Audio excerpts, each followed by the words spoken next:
الحمد لله نحمده ونستعينه ونستغفره ونؤمن به ونتوكل عليه ونعوذ بالله من شرور أنفسنا ومن سيئات أعمالنا من يهده الله فلا مضل له ومن يضلل فلا هادي له ونشهد أن لا إله إلا الله وحده لا شريك له ونشهد أن محمدا عبده ورسوله أما بعد فإن خير الحديث كتاب الله وخير الهدي هدي محمد صلى الله عليه وسلم وشر الأمور محدثاتها وكل محدثة بدعة وكل بدعة ضلالة وكل ضلالة في النار.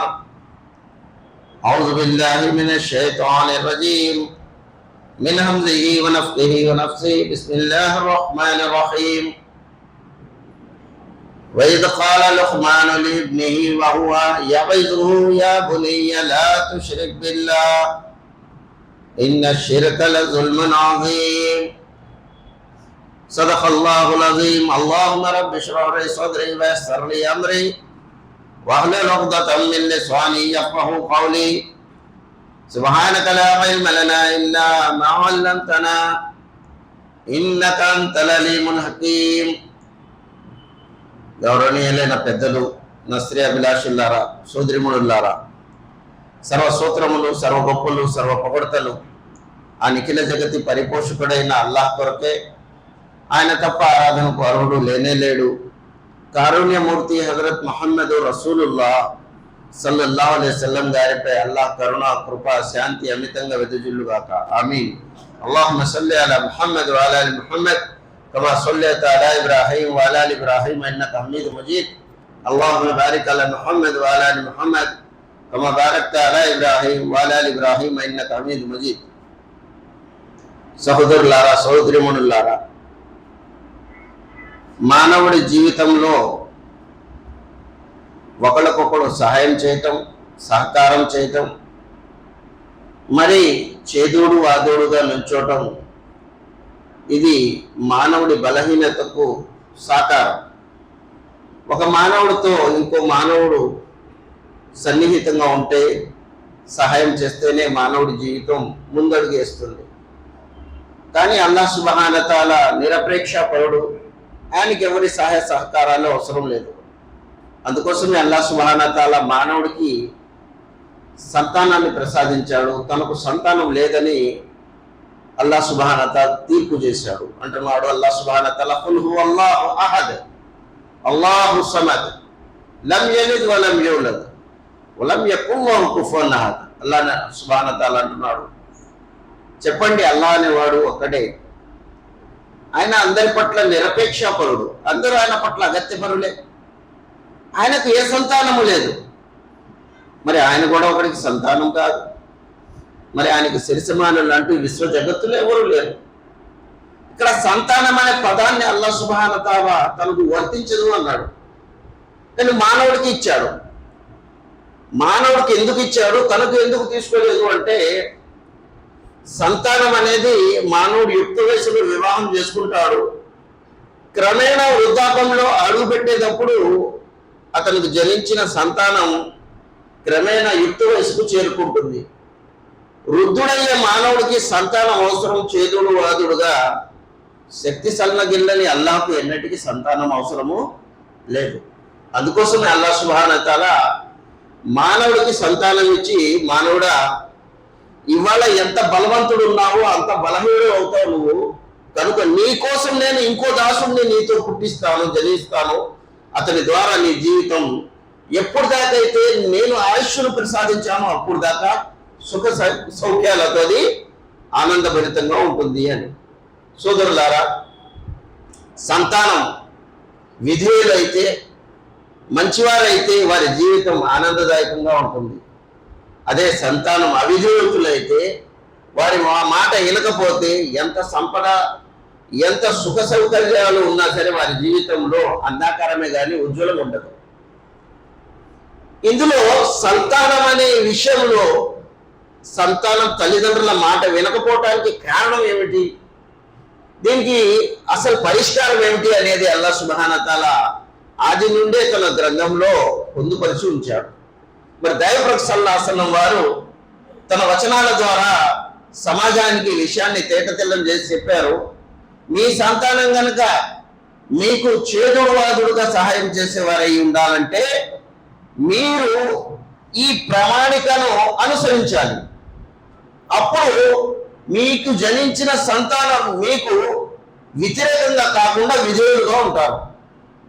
అందులో ప్రప్రథమంగా దైవప్రవక్త సల్లల్లాహు అలైహి వసల్లం వారు ఏమన్నారు, వివాహం అనేది 4 విషయాల మీద చూసి చేసుకుంటారు. అంటే ఏ సంతానం అయితే జనించడానికి ఏదైతే మనం భూమిని మేము ఏదైతే ఆ ఒక వాస్తవికతని మేము కొనుగోలు చేస్తామో స్వీకరిస్తానికి ముందడుగు చేస్తామో అక్కడే అల్లాహ్ సుబ్హానహు వ తఆలా ప్రవక్త గారు వివరించారు. మీరు ఏ స్త్రీనైతే మీరు ఎంచుకుంటున్నారో ఆ స్త్రీ గుణగణాలు చూడండి అన్నారు. అందులో మీరు చూడాల్సింది ధనం చూస్తారు, అందం చూస్తారు, మరి కుటుంబం చూస్తారు, దాంతోపాటు ధర్మం చూస్తారు. ఈ 3 వ్యవహారాల్లో తక్కువ ఎక్కువైనా పర్వాలేదు, కానీ ధర్మం వ్యవహారంలో ఖచ్చితంగా ఉండాలి. అటువంటి స్త్రీని మీరు వివాహం చేసుకోండి అన్నారు. దానివల్ల ఏమవుతుంది, జనించిన సంతానం ఏదైతే ప్రవర్తనలు ఉన్నాయో, ఏదైతే వారి నడవడికను మార్చే విధానం ఉందో ఆ స్త్రీ చూసుకుంటది అన్నారు.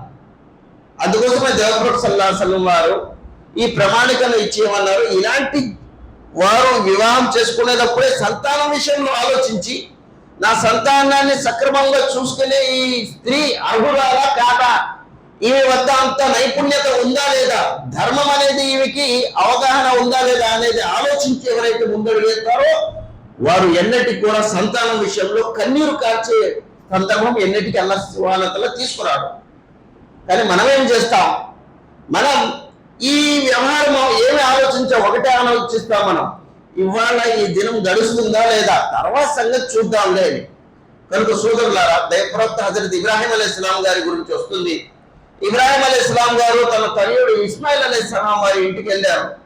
వెళ్ళి ఆయన చూస్తే ఆయన బయటకు వెళ్ళి ఉన్నారు, వేటకెళ్ళారు. ఆ దినాన్న ఏదైతే భోజన వ్యవహారాలు ఉన్నాయో అది ఆ వేటనే ఉండేది. అడిగారు తన కోడలికి, కోడలు ఎవరో ఏమో పరిచయం లేదు, ఏదో ఎడారి ప్రాంతం నుంచి ఒక ముసలాయన వచ్చాడు అనుకుంటుంది. అడిగారు, అమ్మ ఎట్లా ఉన్నారు ఏంటంటే బాగానే ఉన్నామంటే, ఎట్లా సాగుతుంది మీ జీవితం అంటే ఏం చెప్పాలండి, ఏదో కటిక జీవితం గడుస్తుంది, ఏముంది ఆనందం ఏముంది, ఆయన వెళ్తాడు ఏదో తీసుకొస్తా ఇట్లాగే జరుగుతుంది అన్నారు. అప్పుడు హజరత్ ఇబ్రాహీం అలైహిస్సలాం గారు ఏమన్నారు, ఇస్మాయిల్ అలైహిస్సలాం మీ భర్త వస్తే చెప్పండి, ఈ గుమ్మం బాగోలేదు మార్చమని చెప్పండి అన్నారు.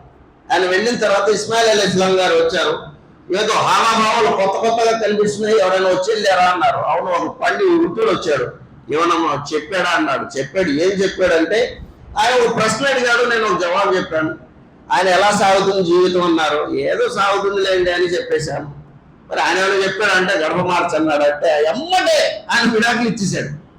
ఆ స్త్రీని విడాకులు ఇచ్చి వేరే స్త్రీని తెగం చెందిన స్త్రీని వివాహం చేసుకున్నారు. మళ్ళా కొన్ని దినాల తర్వాత హజరత్ ఇబ్రాహీం అలైహిస్సలాం వచ్చి అడిగారు, అమ్మ ఎట్లా ఉంది ఏమిటి అంటే ఆనందంగా ఉన్నామంటే. ఏం తిని ఆనందంగా ఉన్నారు మీరు అంటే, నీరును మాంసం తిని ఆనందంగా ఉన్నామంటే అల్లాహ్ మీ దాంట్లో బరకత్ ఇవ్వుగాక, మేలు ఇవ్వుగాక అని దువా చేశారు. ఎప్పుడైనా ఇస్మాయిల్ వస్తే చెప్పమ్మా ఈ గడపను మార్చొద్దు అని, ఈ గడపను మార్చొద్దన్నారు.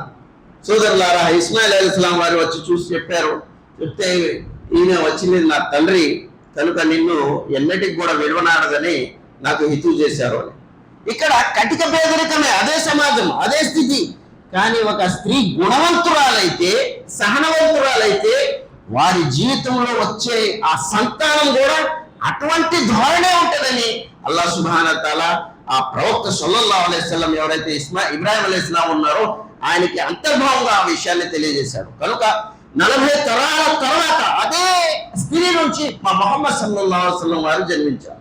కనుక సోదరులారా, ఎన్నుకునే ప్రదేశం, ఎన్నుకునే స్త్రీ కనుక ఖచ్చితంగా వ్యవహారంగా ఉంటే జనించే సంతానం కూడా కృతజ్ఞతురాలుగా ఉంటారు. అందుకోసమే అల్లాహ్ సుబ్హానహు వ తఆలా ఇలాంటి సంతానం ఎవరైతే విజయాలు ఉంటారో వాళ్ళ కోసం ఆ మాతృమూర్తి కూడా పవిత్రురాలుగా ఉండాలి అంటారు. ఆ పవిత్రత, ఆ నిష్ఠాపరత్వం మనం చూసినట్టయితే చాలా ఆనందదాయకంగా ఉంటది. చూడండి, హజరత్ ఉమర్ రలియల్లాహు గారు వెళ్ళారు, రాత్రి గెస్ట్ చేస్తున్నారు. తల్లి అంటుంది అమ్మాయికి, అమ్మ ఇవాళ దూడ పాలు తాగేసింది ఎక్కువగా, కనుక మా కస్టమర్లు పాలు తక్కువ పెడితే నీళ్లు కలుపుకున్నారు. అమ్మాయి ఏమంది, అమ్మ నీళ్లు కలపడం నిషేధం ఉమర్ గారు చెప్పారు కదా. ఏం ఉమర్లే, ఎవరు వచ్చి చూశారు? ఆ అమ్మాయి ఒకటే మాట అంది, ఎవరు వచ్చి చూడకపోయినా అల్లా చూస్తున్నాడు కదమ్మా అంది. నాకు అల్లా పట్ల భయం ఉంది, నీ పని చేయను అన్నది. హజరత్ ఉమర్ రలియల్లాహు తఆలా అన్హు గారు ఆ ఇంటిని టిక్కు పెట్టారు. ఉదయం తన సంతానమైన ఆసిమ్ని అడిగాడు, అయ్యా వివాహం చేసుకుంటావు, మంచి అమ్మాయిని చూశాడన్నారు. మనం లైటింగ్ లో అమ్మాయిని చూస్తాం, కానీ హజరత్ ఉమర్ చీకట్లో అమ్మాయిని చూశారు. ఆమె మాటనే చూశారు, ఆమె అంతర్భావం, విశ్వాసభరితమైన దైవభీతిని చూశారు. చూసంటున్నారు, అందంగా ఉందో మాకేం తెలియదు ఆసిం, ఒకటి మాత్రం దైవభీతి గల స్త్రీని నేను చూశాను, వివాహం చేసుకుంటా. మీరే దైవభీతి అంటే ఇక దానికంటే ఎక్కువ ఉంది. పాలమ్మాయి స్త్రీ ఒక రాజు చేసుకున్నాడు, అది కూడా ఏ బేసిక్ మీద? నిష్ఠాపరతత్వం మీద. ఉమర్ బిన్ అబ్దుల్ అజీజ్ అని మీరు వినే ఉంటారు. ఆయన స్త్రీ ద్వారా ఉమర్ బిన్ అబ్దుల్ అజీజ్ రహమతుల్లా అలే గారు జన్మించారు. ఎంత నిష్ఠాపరత్వం అండి. అందుకోసం అంటారు ఉర్దూలో, జైసే రూ వైసే ఫరిష్తా. ఎట్లాంటి నిష్ఠాపరత్వం ఉంటే అటువంటి హావభావాల వాళ్ళే పుడతారు అని. కనుక సోదరులారా, అసలు ఖచ్చితంగా నిర్ధారించాల్సిన విషయం ఏంటంటే, ఈ వాతావరణాన్ని మార్చడానికి ఒక స్వచ్ఛమైన పవిత్రమైన భూమి అవసరం. అల్లాహ్ సుబ్హానహు వ తఆలా అన్నాడు, وَإِذْ قَالَ لُقْمَانُ لِابْنِهِ وَهُوَ يَعِظُهُ يَا بُنَيَّ لَا تُشْرِكْ بِاللَّهِ. ఒక తండ్రి తన కుమారుడికి ఇచ్చే హితు అల్లాహ్ మాకు వినిపిస్తున్నాడు. మీరు కూడా తండ్రులే కదా, మీరు ఇలా చేసి ఉంటారా? చేసి ఉండకపోతే మీరు శోభించండి, చేస్తే ఆనందించండి. అదేంటి? తన కుమార్తెలకు ఏం హితువు చేశారు హజరత్ లుక్మాన్ అలైహిస్సలాం? ఇజ్ ఖాల లుక్మాను లిబ్నిహి వహువ యఇజుహు. హజరత్ లుక్మాన్ అలైహిస్సలాం గారు తన సంతానాన్ని, తన కుమారుడిని వాష్ చేస్తున్నారు, ప్రసంగం చేస్తున్నారు. చూడండి, కుమారుడు ఒక్కడే ప్రసంగం చేస్తున్నాడు. ఇంతమంది నేను ప్రసంగం చేస్తున్నాను కదా, ఆయన ఒక్క కుమారుడికే ప్రసంగం చేస్తున్నాడు. వాష్ చేస్తున్నాడు. వాష్ అంటే ప్రసంగం చేస్తున్నాడు. అంటే ప్రసంగం అంటే తెలుసండి, ఎంత మానవుడు ఆలోచించి దాని మీద నైపుణ్యతను సాధించి 10 మంది కోసం పనికొచ్చే విషయాలను తీసుకొస్తాడు. కానీ మనం ఏం చేస్తాం? మంచిగా నిద్రపోతా ఉంటది. చెప్పుకొని ఆయన పని చెప్పుకోవడం, మన పని నిద్రపోవడం. వింటం తక్కువ, ఆలోచన ఎక్కువ. అక్కడ వదిలేసి వచ్చాను, తాళం వేసానా లేదా, ఇవన్నీ ఆలోచనలు. మసీద్ గడపలో వచ్చామంటే, లోన్ అడుగు పెట్టామంటే అన్ని బయట పెట్టాలి. మనం అవి కూడా తీసుకుని లోనికి వస్తాం. అందుకోసం మనకి ఏమీ అర్థం కాదు. అల్లాహ్ సుబ్హానహు వ తఆలా అన్నాడు, నా ఒక దాసుడు తన సంతానానికి వాఫ్ చేశాడు, నసీహత్ చేశాడు. యా బునయ్య, ఓ నా తనయుడా, నా కుమారా, లా తుష్రిక్ బిల్లాహ్, అల్లాహ్తో పాటు ఎవరిని సహవర్తులుగా గావించుకోవయ్యా అన్నారు. అల్లాహ్ ఒక హక్కు ఏదైతే ఉందో ఆ హక్కు అల్లాహ్కు మాత్రమే ఇవ్వాలి, ఇతరులకు ఇవ్వకూడదు. ఇస్తే ఏమవుతుంది? ఇన్న షిర్క లజుల్మున్ అజీమ్, ఇది ఘోరమైన పాపం అన్నారు, ఇది ఘోరమైన దౌర్జన్యం అన్నారు. దౌర్జన్యం అంటే ఏమిటి? ఎవరి హక్కు ఎవరికి ఇవ్వాలో వారికే ఇవ్వాలి, దాన్ని ఏమంటారు? న్యాయం అంటారు. దౌర్జన్యం అంటే ఆ హక్కును తీసి ఇతరులకు ఇవ్వడం. అల్లాహ్ హక్కు ఏమిటి? నిన్ను పుట్టించినవాడు అల్లాహ్, నీకు సహాయం చేసేవాడు అల్లాహ్. నీకు ఎన్నైతే వరాలు ఇప్పుడు నీకు దగ్గర ఉన్నాయో, కళ్ళు, కాళ్ళు, వ్యవహారం, ఈ మొత్తం సిస్టమ్ ఏదైతే ఉందో అది తాత్కాలికంగా మేము సహాయం చేశాం, కానీ వాస్తవంలో అల్లాహ్ ప్రసాదించింది. అందుకోసం చూడండి, ఇక్కడ ఒక ఇనుప వస్తువు ఉంది, ఇనుప వస్తువు ఉంది, కానీ ఇనుము అల్లాహ్ ప్రసాదించింది, దాన్ని మోడలింగ్ చేసింది మనిషి. ఆకారాన్ని రూపుదిద్దేవాడు మానవుడు. మెటీరియల్ ఎవరు ఇచ్చింది? అల్లాహ్ ఇచ్చింది.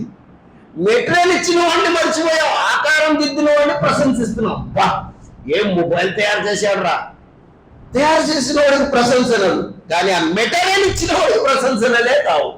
కనుక సోదరులారా, అల్లాహ్ అన్నాడు, ఓ నా తనయుడా, ముందు ఒక విషయం ఆలోచించుకో, ఎవరి హక్కు ఎవరికి ఇవ్వాలి అల్లాహ్ను గుర్తించాలి. ముందుగా మన పిల్లల్ని ప్రప్రదంగా అల్లాహ్ వ్యవహారాలు ఏమి నేర్పించు. ఏం నేర్పిస్తాం? కేవలం ఇది నేర్పిస్తాం. ఇంటికి వచ్చాడు పిల్లోడు, స్కూల్కి వెళ్ళలేదు, తండ్రి అంటాడు, ఎరా స్కూల్కి వెళ్ళావా? తల్లి అంటే స్కూల్కి వెళ్ళావా? అక్క అంటే స్కూల్ వెళ్ళావా? నానమ్మ అంటే స్కూల్కి వెళ్ళావా? అని అనుకుంటాడు, జీవితం అంటే స్కూలేరా, వేరేది ఏం లేదు. జీవితం అంటే స్కూల్ తప్ప ఏమీ లేదు, చదవాలి అంతే. ఏం చేస్తున్నాడు, ఎటువంటి వ్యవహారాలు ఏం లేదు. ఎవరైనా అన్నారా అయ్యా నమాజ్కి వెళ్ళావా, ఈ జోహర్ నమాజ్ చేసావా, అసర్ నమాజ్ చేసావు, ఎవరికి ఏం అవసరం అండి, వాళ్ళ గడుస్తుంది గడవలేండి. కనుక సోదరులారా, ప్రప్రదంగా తప్పిదం ఏదైతే మనం చేస్తున్నామో అల్లాహ్ పరిచయం చేయలేదు. పిల్లలకి అంత పరిచయం చేశాం. సూర్య కిరణాలు ఎంత తేజవంతంగా వస్తుంది, గాలి ఎంత వేగంగా వెళ్తుంది, వ్యవహారాలు ఎలా సాగుతున్నాయి అన్ని తెలియజేశాం. ఎంతగా తెలియజేశామంటే ఆడు మమ్మల్ని వదిలి ఇతర దేశాలకు వెళ్ళి అభివృద్ధి చెందుతున్నాడు, అంత తెలియజేశాం. కానీ చూస్తే శూన్యం, ఏమీ తెలియలేదు. కోన్ బనేగా కరోడ్పతి అనే ఒక సీరియల్ ఒకటి నడిచిందండి, కొన్ని సంవత్సరాలు అయిపోయింది. అమితాబ్ గారు దాన్ని నడిపించారు. అక్కడ ముస్లింని ఇంటర్వ్యూలో కూర్చోబెట్టి అడిగారండి. ఏమడిగారంటే, అయ్యా మీ మొహమ్మద్ సల్లల్లాహు అలైహి వసల్లం గారు జన్మించిన జన్మ ప్రదేశం ఏది అని అడిగారు. ఎక్కడి నుంచి ఎక్కడికి వెళ్ళిపోయాడని, ఎంత చదువుకొని ఉంటాడు. కానీ ఆ తల్లిదండ్రులకి ఏమనాలండి, మొహమ్మద్ సల్లల్లాహు అలైహి వసల్లం వారు ఎక్కడ జన్మించారో ఆ పిల్లోడికి నేర్పించాను, చెప్పలా.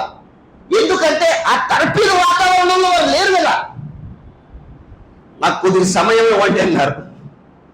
అన్ని తెలుసుకున్నాడు. కానీ ఎవరైతే మొహమ్మద్ సల్లల్లాహు అలైహి వసల్లం గారు మన ఆదర్శమూర్తి ఉన్నారో ఆయన విషయం తెలియదు. కొన్ని ఫోన్లు చేశాడు, ఏంటి అని. చూడండి, ఎవరు మిత్రత్వం ఉంటుందో, సహవర్తం ఉంటుందో, ఎట్లాంటి వాళ్ళు అట్లాంటి సహవర్తం. మంచోళ్ళతో సన్నిహితం చేయటం, 3 సార్లతో రావటం, మంచిగా వ్యవహరించడం. జుమ్మా అవుతుంది, స్కూల్లో బెల్లు కొడితే పిల్లలు ఎలాగైతే బ్యాగ్లు వేసుకుని పరిగెడతారో అలా వెళ్ళిపోతాము. కొంచెంసేపు కూర్చొని వింటాం, తెలుసుకోవటం. మీరు ఇలా చెప్పారు, నాకు అర్థం కాలేదు, వివరించండి. ఏమి లేదు, ఒక్కటే కాలక్షేపం. వచ్చామా, చేసుకున్నామా, వెళ్ళిపోయామా. సోదరులారా, ఇట్లాగైతే జీవితంలో ఏం మనం తెలుసుకోలేదు, మన పిల్లలు కూడా చెప్పలేదు. కొన్ని ఫోన్ల తర్వాత అన్నాడు, మొహమ్మద్ గారు మదీనాలో పుట్టారండి అన్నాడు. మదీనాలో పుట్టారా? మదీనాకి హిజ్రత్ చేశారు ఆయన, మక్కాలో పుట్టాడు. చూడండి, తెలియదు, ఎక్కడి నుంచో ఎక్కడికి వెళ్ళిపోయాడు. అసలు విషయం ఏమిటంటే అన్ని మనం నేర్పించాం. ఏం నేర్పించలేదంటే ధర్మం నేర్పించలేదు. అందుకోసం అన్ని తెలుసుకున్నాడు, తల్లిదండ్రులు వదిలేశాడు. ఇవాళ అన్ని నేర్చుకున్నాడు. తల్లిదండ్రులు ఎవరు అనే అంశాన్ని మర్చిపోయాడు. ఎందుకంటే మనం అల్లాహ్ పరిచయం చేయించలేదు, మన పరిచయం అల్లాహ్ ఆడి మది అంతర్భావంలో పెట్టలేదు. మనం అల్లాహ్ ప్రేమను వాడికి నేర్పించలేదు, మన ప్రేమ అల్లాహ్ వాడి మనసులో పెట్టలేదు. అంతే. ఒక తప్పు మనం చేశాం, అల్లాహ్ శాశ్వతంగా మా నుంచి మా సంతానాన్ని దూరం చేశాడు. మొన్న మధ్య వరంగల్లో ఒక తల్లి చనిపోయిందండి. 2 రోజులు ఆ శవాన్ని అలాగే పెట్టారు. ఏంటంటే సౌదీలో వాళ్ళ సంతానం ఉన్నారు, అక్కడి నుంచి రావాలి. 2 రోజులు దైవప్రవక్త సల్లల్లాహు అలైహి వసల్లం వారు అన్నారు, 3 వ్యవహారాలు తొందరగా చేయండి, లేకపోతే ప్రమాదం. 1, ఏ స్త్రీ అయితే సమాజంలో వితంతో అవుతుందో తొందరగా వివాహం చేయండి, లేకపోతే సమాజం నాశనం అయిపోతుంది, సంబంధాలు తెగిపోతాయి, వ్యవహారాలు చెడిపోతాయి. ముందు ఏదైతే వితంతో ఉందో పెళ్లి చేయండి. ఇవాళ మన సమాజంలో వ్యవహారమే లేదు. పెళ్ళా చూద్దానండి, 2 పిల్లలు ఉన్నారు, పెంచుకొని అలా చూసుకుంటారు, ఏముంది. ఇది ఇస్లాం కాదు. ఇది నమాజ్ ఏమైంది, తొందరగా మీరు ఏం చేయండి, ఆ వ్యవహారాన్ని చూడండి. మరి వాళ్ళు ఎవరైనా చనిపోయారు, తొందరగా ఖననం చేయండి, లేట్ చేయకండి. ఏమవుతుంది, లేట్ చేస్తే మనిషి చెడు వాసన, దుర్వాసన సమాజానికి ఎలా అయితే ప్రభావితం చేస్తుందో, నమాజ్ చేయకపోతే దానికంటే అత్యధికంగా వాసన ఆ దగ్గర నుంచి వస్తుంది, అంత ప్రభావితం అవుతుంది. కానీ మనకు కనిపించదు కదా, దైవదూతలు ఆ దరిదాపుల్లోనే ఉండరు. ఎలాగైతే శవం పక్కన మనం నుంచోడానికి ధరించమో 2-3 రోజులు అయిపోతే, అలాగే ఒక నమాజ్ చేయని వ్యక్తి దరిదాపుల్లో దూతలు ఉండరు. ఇవాళ మనం అందరూ సెంట్ పోసుకొని వచ్చి కూర్చున్నాం కదా, కానీ నమాజ్ చేస్తే వచ్చే సుగంధ పరిమళాలు ఆ బేనమాజీ దగ్గర ఉండదండి. అదేవిధంగా సమాజంలో ఒక వితంతు వివాహం చేయకపోతే ఈ శవం కంటే అత్త దారుణంగా ఆ వ్యవహారాలు మారిపోతా ఉంటాయి. 2-3 రోజుల తర్వాత వచ్చారు, ఆ తర్వాత ఖనన సంస్కారాలు అయిపోయినాయి, జనాజా నమాజులు అయినాయి. నేను చెప్పేది ఏమిటంటే, పిల్లలు ఉండి సేవ చేస్తే ఈ సమయంలో మనం ఎవరి భవిష్యత్తును ఉజ్వలం చేయడానికి పంపిస్తున్నాం బయటికి. తప్పు లేదండి, సంపాదన తప్పు కాదు, కానీ ధర్మాన్ని వదిలి సంపాదించడం సబబు కాదండి. ఏ చెట్టు నీడైతే మనం పొందలేదు, ఆ చెట్టును పెట్టి లాభం ఉందండి. చెట్టును పెట్టావు, నీడే లేదు, ఎండకి మండుతున్నావు, ఏం లాభం చెప్పండి? కనుక ధర్మ అవగాహన లేని ఆ సంతానం మాకు ఎన్నటికి కూడా చేదుడు వాదుడుగా సహాయం చేయటం అనేది అసంభవంలో అసంభవమే. కనుక అల్లాహ్ సుబ్హానహు వ తఆలా ఇచ్చిన ఈ హిదు ప్రప్రదంగా సంతానాన్ని క్రమశిక్షణలో పెట్టండి. టిప్పు సుల్తాన్ గారి గురించి విన్నే ఉంటారండి మీరు. హైదర్ అలీ వాళ్ళ తండ్రి గారు 12 సంవత్సరాల బాలుణ్ణి ఆయన వేటకెళ్ళేటప్పుడు అన్నాడు, నేను వస్తాను నాన్నగారు అన్నాడు. ఎందుకురా బాబు ఉంటాడే, లేదు మారం చేశాడు. సరే తీసుకెళ్ళాడు. అక్కడ అరణ్యంలో వేటాడే ప్రదేశంలో అతను తప్పిపోయాడు. సైన్యం మొత్తం ఎత్తుకుంది, కనపడలేదు. ఇంటికి మళ్ళా పరిగెత్తి వచ్చారు. చూశారు, ఏంటి వచ్చాడా మన టిప్పు అంటే, ఎక్కడానికి రాలేదు, మీతో పాటు వెళ్ళాడుగా అంటే, అయ్యా అక్కడ తప్పిపోయాడంటే తల్లి ఏమంటో తెలుసా? భయపడకండి హైదర్ అలీ గారు, నా తనయుడు ఎక్కడున్నా సరే వీర విజయుడై వస్తాడు. ఏం హాని తలపెట్టాడో అల్లాహ్ సుబ్హానహు వ తఆలా రక్షిస్తాడు. నీకు అంత ధైర్యం ఏమిటి? అల్లాహ్ అయితే రక్షిస్తాడు, నాకు ధైర్యం ఉంది, కానీ నీకు అంత ధైర్యం ఏమిటి? ఆమె ఏమంటుంది తెలుసా? హైదర్ అలీ గారు వినండి, మంచి వాన అయినా సరే, మరి చలి వాతావరణమైనా సరే, నేను నా కొడుకుకు రాత్రి అయినా సరే పగలైనా సరే పాలు పట్టేటప్పుడు ముందు వజూ చేసుకునేదాన్ని, తర్వాత బిస్మిల్లా అని పాలు పట్టేదాన్ని. నా పాలు త్రాగిన దేహంలో అల్లాహ్ సుబ్హానహు వ తఆలా ఔన్నత్యం తప్ప ఏమీ లేదు. అందుకోసం ఎక్కడికి వెళ్ళినా తగాడు వీర విజయుడే వస్తాడు అన్న. ఇలా ఉందా? మొబైల్ చేసుకుంటా పాలు పెట్టడం, టీవీ చూసుకుంటా పాలు తాగించడం, చివాట్లు ఇచ్చి పోట్లాలు చేసుకొని దుర్భాషలాడుతూ పాలు పట్టడం, ఏం వ్యవహారాలండి? కొంచెంసేపుగా హజరత్ టిప్పు సుల్తాన్ గారు ఒక చిన్న పులిని వేటాడి భుజాల మీద వేసుకుని వస్తున్నాడు. ఏం చెప్పేది ఏమిటంటే కట్టుకథలు కాదండి, వాస్తవాలు. మనిషి జీవితంలో మార్పు రావాలంటే ప్రప్రదంగా తల్లి వడి ఒక పెద్ద అతనికి పాఠాలు నేర్పించే సాధనంగా ఉండాలి. మన తల్లులు ఎలా తయారయ్యారు, మన తండ్రులు ఎలా వ్యవహరిస్తున్నారు?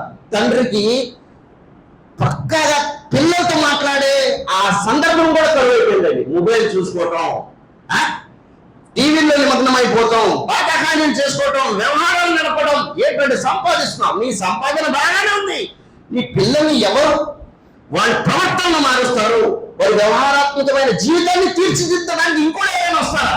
మనమే ఉండాలి. కానీ మన సమయం ఎక్కడ కేటాయిస్తున్నాం చూడండి. పిల్లలకి అలా 3 దశలు ఇచ్చాడు. ఒకటి బాల్య దశ, వాడికి ఏం అవసరం ఉంది? అప్పుడు ఇంత గుక్కిడి పాలు, కంటి నిండా నిద్ర, ఈ 2 అవసరం. కానీ ఆ ఏళ్ళు ఎత్తుకొని మేము ఏం చేస్తాం? నాన్న ఏం కావాలరా చెప్పరా, అది ఇది ఎంత గారాబం చేస్తాం. ఆ సమయంలో వాడికి ఏమైనా అవసరమా? ఏం అవసరం లేదు. కొద్దిగా మాట్లాడే స్టేజ్కి ఎదిగాడు, అప్పుడు ఏమవసరం? గారాబం అవసరం, ప్రేమ అవసరం, నేర్పించడం అవసరం. పట్టించుకో. ఏమైనా చేస్తే ఖతర్నాక్గా ఆడికి మేము చివాట్లు పెడతాం, ఏంట్రా ఇలా తప్పు చేసావు, అలా తప్పు చేసావు అని. కానీ ఆ సందర్భంలో ప్రేమ పంచేది. ఇంకొద్దిగా ఎదగంగానే సమాజంలో ప్రేమను ఎదుగుతూ ఉంటాడు. తల్లిదండ్రులు ఆ ప్రేమ ఇవ్వకపోతే బయట ప్రేమను ఎదుగుతాడు. అది స్త్రీ కానివ్వండి, పురుషులు కానివ్వండి. ఇవాళ చెడు ప్రభావం మనం చవి చూస్తున్నాం. మనం పిల్లల వ్యవహారాన్ని నమాజ్, సలాం, దువాలు ఇంతగా పరిమితం అవడం కాదండి. దీంతో పాటు సంపాదనతో పాటు మనం సంస్కరణ జీవితంలో ఏం ముందడుగు వేస్తున్నాం? మన ఇంట్లో లైబ్రరీ ఉందా? మన ఇంట్లో ఒక పాఠశాల ఉందా? మన ఇంట్లో కూర్చొని 10 నిమిషాలు పిల్లలతో మాట్లాడే వ్యవహారం ఇంటర్ మనం పెట్టాము? ఏమీ లేదు. తండ్రికి సమయం లేదు, తల్లికి వంట వార్పుతో తీరిక లేదు. సోదరులారా, ఇలాంటి జీవితం ఉంటే మార్పు ఎలా వస్తుంది? అలా అంటున్నాడు. మీరు కనుక నా పరిచయం చేసినట్టయితే నేను ఇచ్చి కానుక ఏంటి తెలుసా?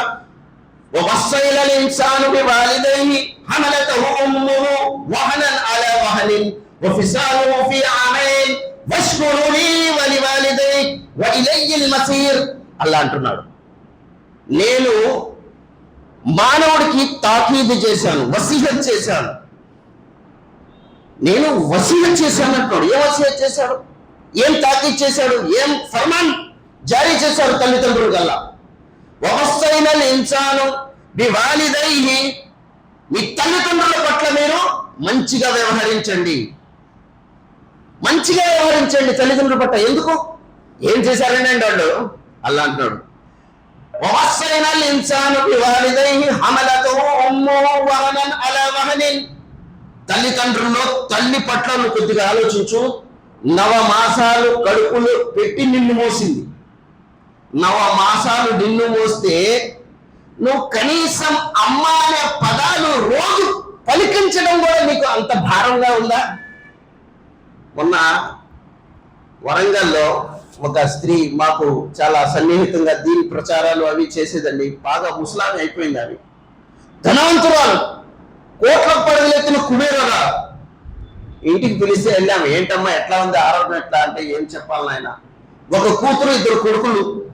కొడుకుని ఎంత ఉన్నత చదువులు చదివించాలంటే ఆడు సౌదీకి వెళ్ళి బాగా సంపాదించుకుని ఇల్లు భవనాలు కట్టుకున్నాడు, బాగానే ఉంది. కానీ షుగరు, బీపీ, థైరాయిడ్ అన్ని వ్యాధులు దేహంలో ఉంది. ఇవాళ చూడటానికి ఒక కొడుకు కూడా రావట్లేదు. కనీసం ఫోన్ చేయటానికి కూడా వాళ్ళ దగ్గర సమయం లేదు అంటున్నారు. సోదరుల కన్నీరు మున్నీరు గారుస్తుంది ఆ స్త్రీ, ఆ తల్లి. ఇలాంటి కన్నీరు కార్చిన ఆ తల్లి తనయులు అభివృద్ధి దశలు ఎలా ఉంటారు చెప్పండి?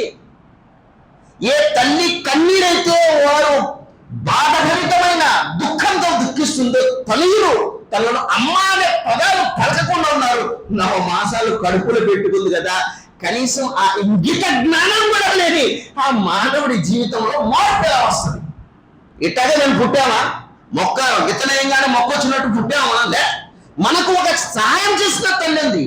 వహనన్ అలా వహనేన్ అల్లా అంటున్నాడు, బాధలు భరించి నిన్ను కన్నీది కదా అంటున్నాడు. బాధలు భరించి.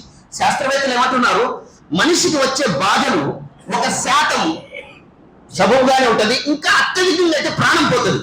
కానీ తల్లి ప్రసన ఆవేదనలో ఏదైతే భరించరాని బాధ కలుగుతుందో ఆ బాధను మనం టాలీ చేస్తే అటు ఇటు కొన్ని క్షణాల్లో ప్రాణం పోయే సమయం. అట్లాంటి సమయాన్ని దిగమింగుకొని నిన్ను జన్మనిస్తే నువ్వు ఎవరు అనే అంతటికి దిగజారావా మానవుడా?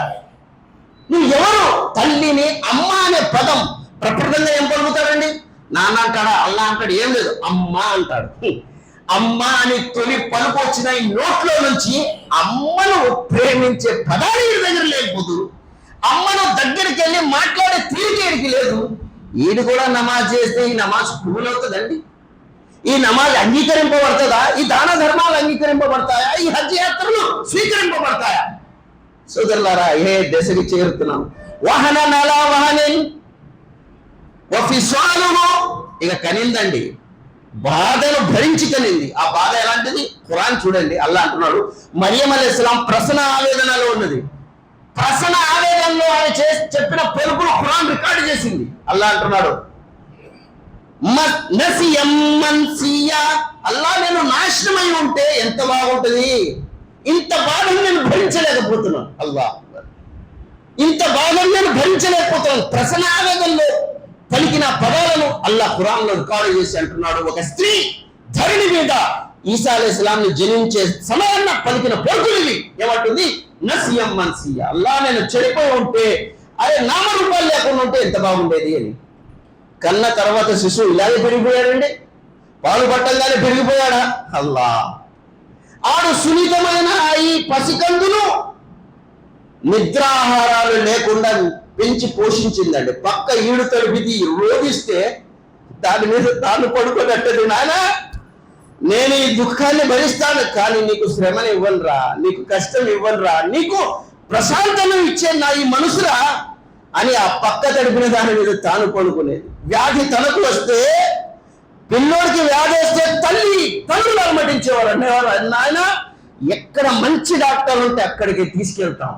అల్లాహ్ సోదరులారా, ఆ తల్లిదండ్రులు అడగండి మీ తనయులు ఎలా ఉన్నారు అంటే, కన్నీళ్లతో జల్జల రాలే ఆ పదాలు వింటే మీ ఒళ్ళు జల్జలిస్తాయి. అలాంటి సమాజంలో మన ఇస్లాం ధోరణిలో ఎవ్వరూ చెవి కవి ఎవి ఎరుగని ఈ రీతిలో మనం ఇటువంటి విషయాలు చూస్తాం. సోదరులారా, అల్లా అంటున్నాడు, తన ఎర్రని రక్తాన్ని తెల్లటి పాలుగా మార్చి 2 సంవత్సరాలు తాగి నిన్ను పోషించింది కదా, ఇందుకోసం తల్లిదండ్రులను భరించి అంటారు. తల్లి స్థానం అత్యధికం. ఎందుకు? ఇన్ని ఘనతలు ఆమెది. దైవప్రభు సల్లల్లాహు అలైహి వసల్లం వారి వద్ద సాబితు అడుగుతున్నారు, యా రసూలుల్లాహ్, నేను అత్యధికంగా హక్కుదారుడు ఎవరు నా సేవకు? నీ తల్లి. ఇంకెవరు? నీ తల్లి. ఇంకెవరు? నీ తల్లి. 4వసారి అన్నారు, నీ తండ్రి అన్నారు. ఇవాళ తండ్రికి ఏమైనా కనిపెట్టుకుని ఉన్నామండి? తండ్రికి ఏమైనా గుర్తింపు ఉన్నదండి? హజరత్ యూసుఫ్ అలైహిస్సలాం గురించి వస్తుంది. యూసుఫ్ అలైహిస్సలాం గారు కల చూశారు, సూర్యుడు చంద్రుడు 10 నక్షత్రాలు. కల వివరణ ఏమొచ్చింది? సూర్యుడు చంద్రుడు తల్లి తండ్రులు. ఖురాన్ ఎంత అభివర్ణించిందండి తల్లిదండ్రులకు ఎంత అభివర్ణించింది. సూర్యుడు ఎవరు? తండ్రి. వేడిగా ఉండాలండి, వేడిగుంటేనే బాగుంటది. తల్లి చల్లగా ఉండాలి కానీ కాంతియుతం. చంద్రుల్లో కూడా కాంతి, సూర్యుల్లో కూడా కాంతి. లేదండి మా నాన్నగారు మరి స్ట్రాంగ్ అండి, అలాగుంటేనే సమాజం మొత్తం బాగుంటది. ఆ తండ్రి మెతకవైఖరి ఉంటే సమాజం మొత్తం, ఆ ఇల్లు మొత్తం బుర్రైపోతుంది. తండ్రి గట్టిగా ఉండాలి. అందుకోసం అల్లా సూర్యుడితో ఉపమానం ఇచ్చాడు. తల్లిదండ్రులు సూర్యచంద్రుడు సమానం. వాళ్ళ సూర్యచంద్రులనే వదిలేసి అంధాకరమైన జీవితం గడిపే ఆ తల్లిలో జీవితాల మీద ఏం చెప్పాలండి? ఏం చెప్పాలి? దైవసల్లాసన వారు ఏమన్నారు? అల్ జన్నత తహత అఖ్దామిల్ ఉమ్మహ, తల్లి పాదాల కింద స్వర్గం ఉన్నది. ప్రప్రదంగా స్వర్గాన్ని లాక్కొని బయటికి ఈడ్చి పారేసేది ఎవరో తెలుసా? పెద్దోడు అయ్యాడు, పెళ్లి చేయాలి, నాన్న పెళ్లి చేయండి, అమ్మ పెళ్లి చేయండి. ఎంతమంది కొడుకులు అడుగుతున్నారు, లేదురా మంచి అమ్మాయి దొరకట్లేదు, బాగా సంపాదన ఉండాలి, నీకు సరిగా ఉండాలి, మాకు లెవెల్గా ఉండాలి. ఇలాగా చూస్తూ ఒక వివాహం చేస్తారు. చెయ్యంగానే 2 నెలల్లోనే వేరే కాపురం. ఎందుకంటే నువ్వు చూసింది అట్లాంటి వాళ్ళని. తల్లిదండ్రుల పాదాల కింద స్వర్గం ఉంటే ఆ స్వర్గాన్ని ఈడ్చేసిన ఆ స్త్రీలను మనం తీసుకొచ్చి ఏం చేస్తున్నాం? సమాజాన్నే దూరం చేస్తున్నాం. ఆ స్త్రీలకు నేను ఇచ్చే హితువు ఏమిటంటే, ఏ స్వర్గం అయితే వాళ్ళ తల్లిదండ్రుల పాదాల కింద ఉందో ఆ స్వర్గం దగ్గరే మీ భర్తలను పెట్టండి, అదే శ్రేయస్కరం. వారి నుంచి వీరిని ఎప్పుడైతే దూరం చేస్తారో సమస్త సుఖాలు వస్తాయి, కానీ అది అందులో అంధకారం తప్ప అందులో బరకత్ ఉండదు, అందులో అల్లాహ్ సుబ్హానహు వ తఆలా అయిష్ట తప్ప ఏమీ ఉండదు. దాంతో సోదరులారా, దేవుడు సల్లల్లాహు అలైహి వసల్లం వారి జీవితాన్ని మనం చూసినట్లయితే దేవుడు సల్లల్లాహు అలైహి వసల్లం గారికి తండ్రే లేదు. తండ్రి గారు చనిపోయారు, ఆయన కడుపులో ఉండగానే హజరత్ అబ్దుల్లా గారు చనిపోయారు. కానీ ఆయన అనాథ అయినప్పటికీ తల్లిదండ్రుల విలువను ఇంతగా చక్కగా మాకు అభివర్ణించారంటే దానికంటే ఉత్తమమైన ఆ ఆదర్శమూర్తి ఎక్కడ దొరుకుతారండి? దైవప్రవక్త సల్లల్లాహు అలైహి వసల్లం ఏమన్నారు? అల్ వాలిదు ఔసత అబ్వాబిల్ జన్నా, తండ్రి స్వర్గంలోని మధ్య ద్వారం అన్నారు. ఇంట్లో ఎక్కడైనా ద్వారాలు ఉంటే పెద్ద ద్వారం ఎక్కడైతే పెడతారో అందులో మధ్య ద్వారం ఏదైతే ఉంటుందో పెద్ద ద్వారం ఉంటుందండి, అది సింహద్వారం పెడతారు. ద్వారం ఎంత పెద్దగా ఉంటే అంత అలంకరణ. అల్లాహ్ సుబ్హానహు వ తఆలా అంటున్నాడు దైవప్రవక్త ద్వారా, మీ తండ్రిని మీరు చీకరించుకున్నారా నాశనం అయిపోతారు, ఎందుకంటే స్వర్గం దూరం అయిపోతారు, నరకం వెళ్ళిపోతారు. కనుక సోదరులారా, దైవప్రవక్త సల్లల్లాహు అలైహి వసల్లం వారు అన్నారు, నేను ఖుత్బా ఎక్కేటప్పుడు సాహాబాలు అన్నారు, ఓ ప్రవక్త గారు ఎప్పుడు కూడా ఖుత్బాలో మెంబర్ ఎక్కేటప్పుడు మీరు ఏమో ఆమీన్ అనేవారు కాదు, వాళ్ళు 3 సార్లు ఆమీన్ అన్నారు. ఏంటి విషయం అంటే, నా దగ్గర జిబ్రీల్ అలైహిస్సలాం వచ్చి అంటున్నారు, ఆ తనయుడు, ఆ కుమారుడు, నా కుమార్తె నాశనం అవగాక, ఎవరైతే వారి మధ్య తల్లిదండ్రులు ఉంటే సేవ చేసుకుని స్వర్గానికి హక్కుదారులు కాలేదు అంటే, నేను నా ముందు ప్రస్తావన వచ్చింది అన్నారు జిబ్రీల్ అలైహిస్సలాం వారు, ఓ ప్రవక్త గారు ఆమీన్ అనండి, వీళ్ళని శపించండి మీరు అన్నారు. నేను ఆమీన్ అన్నాను, నాతో పాటు జిబ్రీల్ అలైహిస్సలాం గారు కూడా ఆమీన్ అన్నారు. అంటే ఇద్దరు శపించారు, ఒకటి ప్రవక్త, ఒకటి జిబ్రీల్ అలైహిస్సలాం. ఇలాంటి శాపనార్థాలతో ఎవరైతే జీవితం ఉంటుందో వాళ్ళ జీవితం ఎంత ఆనందంగా ఉంటుందండి. సోదరులారా, ఆలోచించండి, మన జీవితం ఏ దశకి వెళ్తుంది? మన అభివృద్ధి దశ అనుకుంటాం, కానీ అధోగతిలో ఉన్నాం. ఇవాళ కూడా ఎంతో మంది తన తల్లిదండ్రులతో మాట్లాడే సందర్భంలో కరువు అయిపోయింది.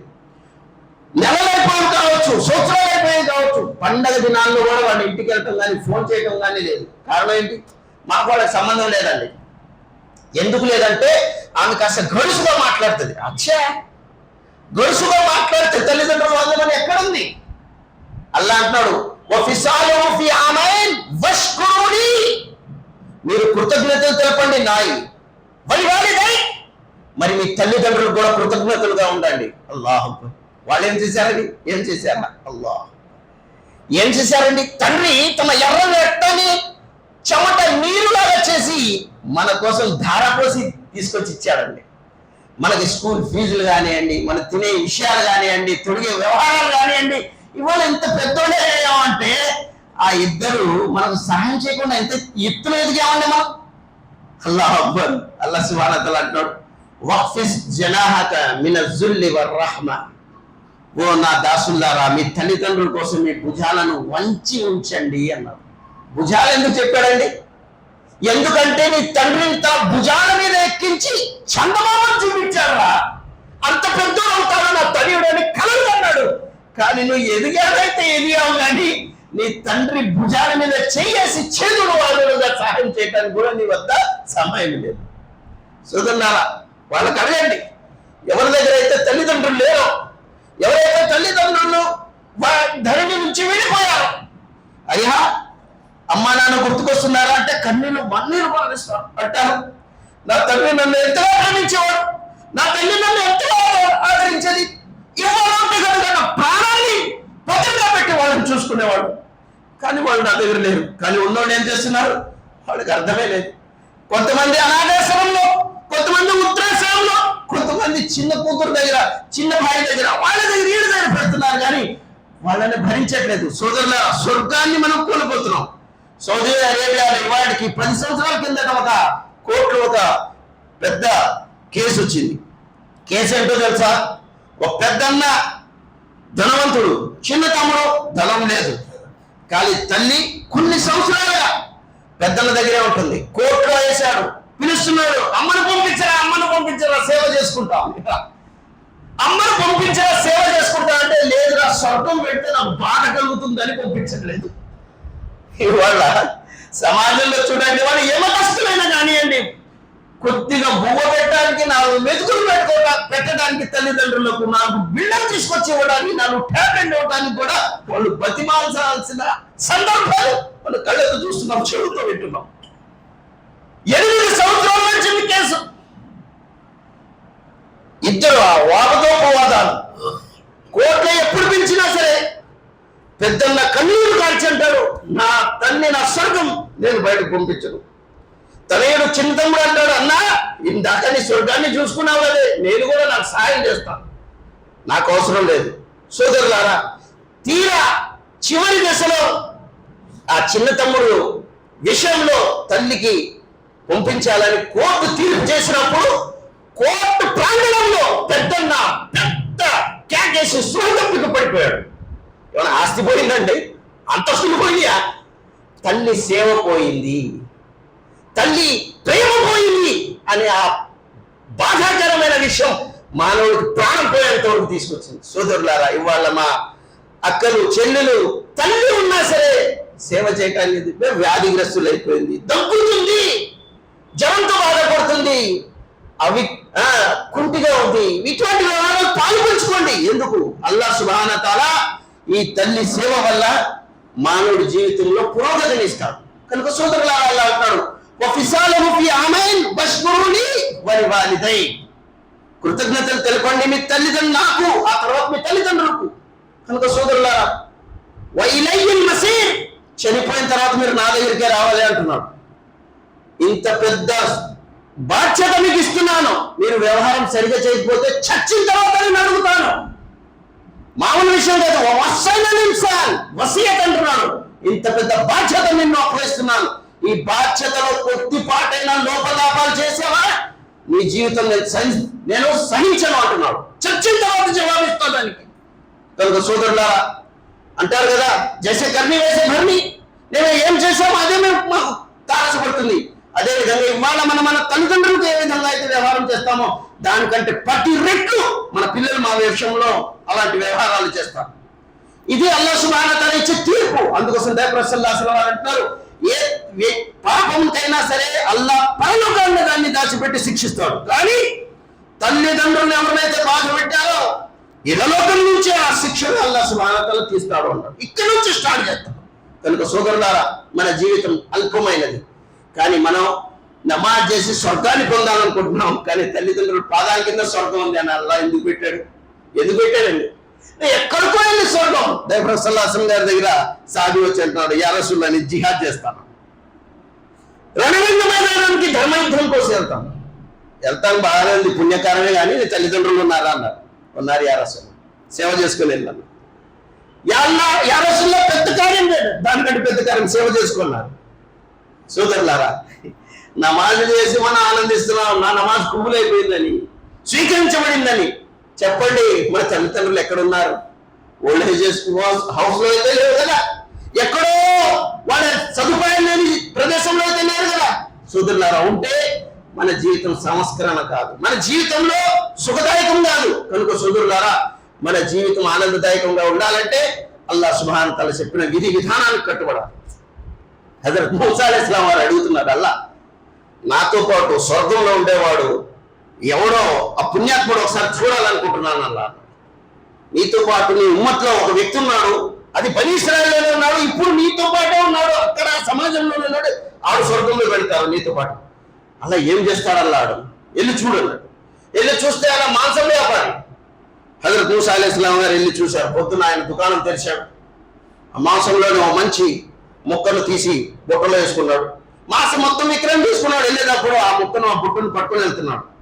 హజరత్ మూసా అలైహిస్సలాం అన్నారు, నేను బాటసారిని, నేను దూర ప్రాంతాల నుంచి వచ్చాను, మీతో పాటు ఉంటాను. సరే రండి, తీసుకెళ్ళాడు ఇంటికి. ఇంటికి తీసుకెళ్ళంగానే ఒక చిన్న కుటీరంలో నుంచి ఒక పండు వృద్ధాన్ని బయటికి తీశాడు. అసలు ఆమె కళ్ళు కనిపించవు, అవిటిది ఎట్లా ఉన్నదంటే అసలు చూస్తేనే భయంకరంగా ఉంది. అసలు మూసా అలైహిస్సలాం అంటున్నారు. తీసిన తర్వాత ఆమె వస్త్రాలు మార్చాడు, మంచిగా శుభ్రం చేశాడు. మరి ఆ తీసుకొచ్చిన మాంస ముక్కలు చిన్న చిన్న ముక్కలుగా చేశాడు, రొట్టెని తయారు చేశాడు. మరి తన చేతులతో మృదువు చేసి ఆమె నోట్లు వేశాడు. ఆమె తిని కడుపు నిండిన తర్వాత కొన్ని పదజాలాలు వాడింది. కానీ మూసా అలైహిస్సలాం అన్నారు, నాకు అర్థం కాలేదు. అప్పుడు ఆ తల్లిని అడిగారు, అయ్యా ఎవరు అంటే, నా తల్లి అండి అన్నారు. అల్లాహ్, నా తల్లి రోజు ఇలాంటి సేవ చేస్తామంటే, అవును ఇలాంటి సేవ. కానీ ఆమె తిన్న తర్వాత ఏదో పదాలు వాడింది. ఏమిటవి అంటే నాకైతే అర్థం కాలేదు, కానీ బాగున్నప్పుడు కూడా అదే పదాలు వాడేది. ఇంత పండి మూసలేదా, ఎప్పటి నుంచో సేవ చేస్తున్నా, నోరు పడిపోక ముందు ఇట్లాంటి పదాలే పలికేది, బహుశా ఇవే పలుకుతుందేవాడు. ఏం పదాలు అన్నాడు. ఏం పదాలు అంటే, అల్లా నాకు సేవ చేసే ఈ నా కొడుకుకి హజరత్ మూసా అలైహిస్సలాంతో పాటు స్వర్గంలో ఉంచండి అని దుఆ చేశాడు.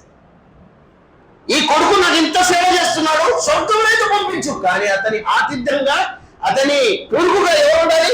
మూసా ఇబ్న్ హారూన్ ఉండాలి, మూసా అలైహిస్సలాం ఉండాలి. సోదరులారా, స్వర్గం అయితే దక్కుతుంది, కానీ సన్నిహితం కూడా మంచిగా దక్కుతుంది. కానీ తల్లిదండ్రులు ఎక్కడ ఉన్నారండి? ఎక్కడ కనిపించే తల్లిదండ్రులే సేవ చేయట్లేదు. కనపడి దైవాన్ని ఎవరు పూజిస్తున్నారు వాళ్ళు చెప్పండి. ఏదో కాలక్షేపంలో వస్తున్నాం, మసీదుకు వెళ్ళిపోతున్నాం. కానీ మన ఆలోచన సరళి మొత్తం డబ్బులు ఎంత పోగు పెట్టాం, ఎంత సమకూర్చాం, ఎవరికి ఎంత ఖర్చు పెట్టాలి, ఎవరిని ఎలా అభివృద్ధి చేయాలి, ఇదే రస ఉంది. కానీ అల్లా అంటే ఎవడు? ఈ విషయంలో ఇతరులు చెప్పే ముందు నా ఇంట్లో నేను అల్లా పరిచయం చేశానా? నా కుమార్తెల్ని అల్లా శిక్షల గురించి చెప్పానా? అల్లా సుబ్హానహు వ తఆలా ఈ విషయాన్ని అడుగుతాడనే భావనే లేదు. హజరత్ లుక్మాన్ అలైహిస్సలాం గారు చిన్న విషయం చెప్పి నా ప్రసంగం ముగిస్తా. యా బునయ్య ఇన్ తకు మిస్కాల మిన్ ఖర్దలిన్ ఫీ సకరతిన్ ఫతకున్ ఫీ సమావాతి వ ఫిల్ అర్ది యాతి బిహల్లాహ్. ఏ వ్యాఖ్యానంలో సూర లుక్మాన్ 31వ సూర 13వ వ్యాఖ్యానం నుంచి అల్లాహ్ సుబ్హానహు వ తఆలా అంటున్నారు, లుక్మాన్ అలైహిస్సలాం తన కుమారుడికి ఈ విషయం చెప్పిన తర్వాత అంటున్నారు, ఓ లుక్మాన్, ఓ కుమారా, యా బునయ్య ఇన్ తకు మిస్కాలన్ మిన్ ఖర్దలిన్, బాగా విను, ఈ ధరణి మీద నువ్వు చేసిన చిన్న ఆవగింజంత పుణ్యమైన పాపమైన ఆవగింజ, మిన్ ఖర్దలిన్ చిన్న ఆవగింజ, ఫీ సకరతిన్ అది పెద్ద రాతి బండ కింద ఉన్న, ఆఫీసనావాతి లేక ఆకాశం మీద ఉన్న, ఆఫిలాజ్ లేక ధరణి మీద భూమి మీద లోన అనపాతాల్లో దాగి ఉన్న, యాతి బిహల్లాహ్ అల్లా దాన్ని బయటకు తీస్తాడు. అంటే ఏం చెప్తున్నాడు అల్లా? ఇంత పెద్ద బాధ్యత ఇచ్చాను, ఈ బాధ్యతలో రవ్వంత తేడా వచ్చిన నిన్ను పట్టుకుంటానంటున్నాడు.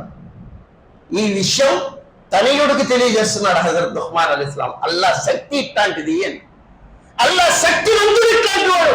నువ్వు చేసే ఈ అరాచకమైన జీవితం ఎన్ని రోజులు చూస్తావురా నీ భార్య అందాన్ని?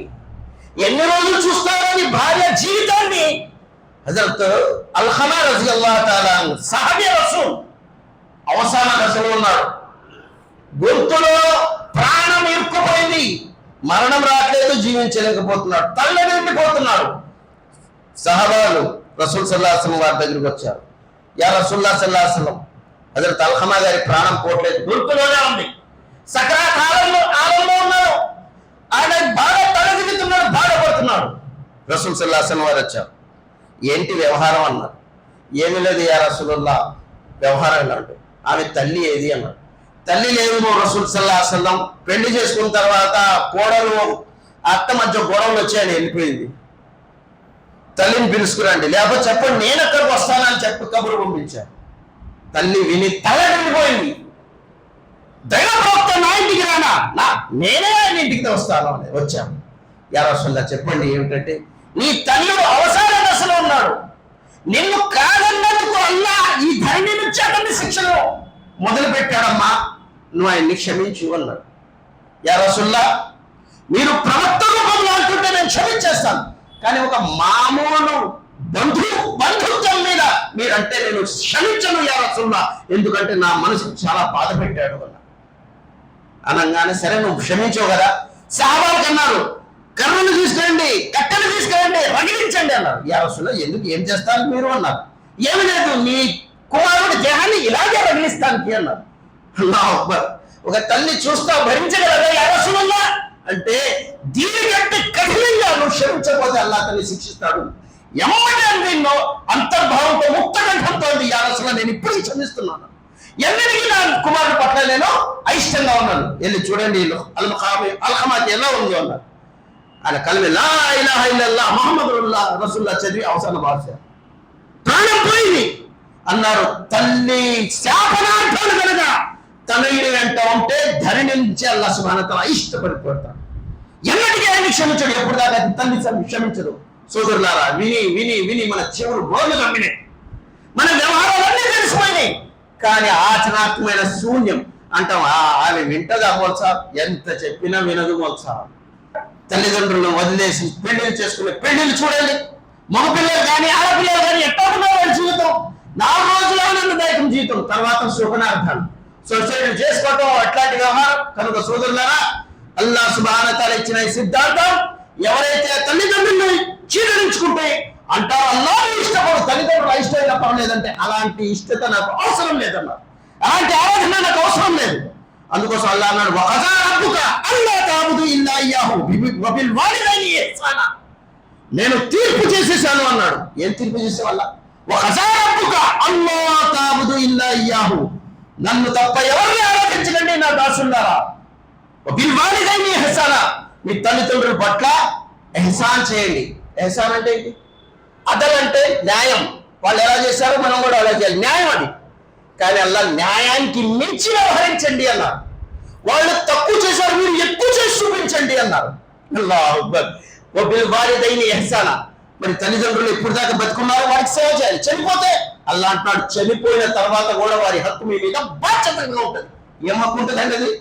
అల్లా అంటున్నాడు, వఖుర్ రబ్బి రహమ్హుమా కమా రబ్బయాని సగీరా, నువ్వు చచ్చేదాకా వారి కోసం ఇలా ఒక దువా చేయాలి, అది నీ మీద ఉన్న హక్కు, వారి హక్కు అది. చనిపోయారు వాళ్ళు లేరు, నువ్వు సేవ చేసుకోలేవు. కానీ ఒక విషయం గుర్తుంచుకో, నువ్వు చచ్చేదాకా ఆ పాలు తాగిన తల్లిని, నిన్ను పెంచి పోషించిన తండ్రిని మర్చిపోకూడదు.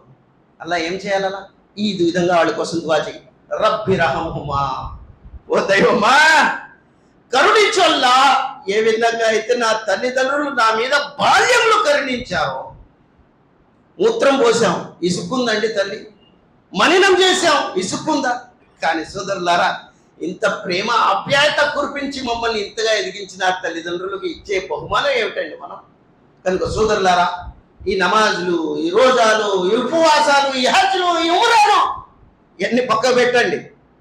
తల్లిదండ్రుల కనుక అయిష్టంగా ఉంటే అల్లాహ్ సుబ్హానహు వ తఆలా ఎన్నటికి కూడా మొల్సా వాడు ముష్రికులు, మొల్సా జెండాలు ఎత్తేవాడు, మొల్సా ఖబర్కి వెళ్ళేవాడు, మొల్సా వాడు. అల్లా అంటున్నాడు, ఫలా తనహరుమా వసాహిబుహుమా ఫి దునియా మారూఫా, మీ తల్లిదండ్రులు నాకు వ్యతిరేకంగా పయనించినా సరే ఇహలోకంలో ఫి దునియా మారూఫా, మంచి వ్యవహారంతో ఉండండి. వాడు కాఫిర్లు కానీ ముష్రికులు కానీ ఎవరైనా కానీ, నీ హక్కు ఏమిటి? పేగు తెంచుకొని పుట్టావు తనయుడా, కనుక ఆ ఒక పేగు బంధాన్ని పెట్టి వాళ్ళకి సేవ చేయి. అల్లాహు అక్బర్. అల్లా కాఫిర్లు ముష్రికులైన తల్లిదండ్రులు చిదరించుకోండి అని ఎక్కడా లేదండి. అన్నాడు వాళ్ళ సంబంధం నీతో పాటే ఉంది. వారిని కూడా హజరత్ అస్మా రజియల్లాహు తఆలా వచ్చి అంటుంది, యా రసూలుల్లాహ్, నేను ఇస్లాం స్వీకరించాను, మా తల్లి ఇస్లాం స్వీకరించి మన ఇంటికి వస్తుంది, ఆదరించాలా వద్దా అని. ఓ అస్మా, వాళ్ళు కాఫిర్లైనా సరే నీ తల్లిదండ్రులు వారిని ఆదరించి అభిమానించి ప్రేమ పంచిపెట్టడం నీ మీద విద్యుత్ కర్తవ్యం అన్నారు. కనుక సోదరులారా, అల్లాహ్తో దుఆ చేస్తున్నాను, అల్లాహ్ సుబ్హానహు వ తఆలా ఎవరి తల్లిదండ్రులు అయితే బ్రతికున్నారో అల్లాహ్ వారి జీవితాలను సుఖశాంతులను ప్రసాదించుగాక. అల్లాహ్ వారి జీవితాల్లో సుఖాలను వ్యాధుల్ని దూరం చేసి అల్లాహ్ ఆనందాన్ని ప్రసాదించుగాక.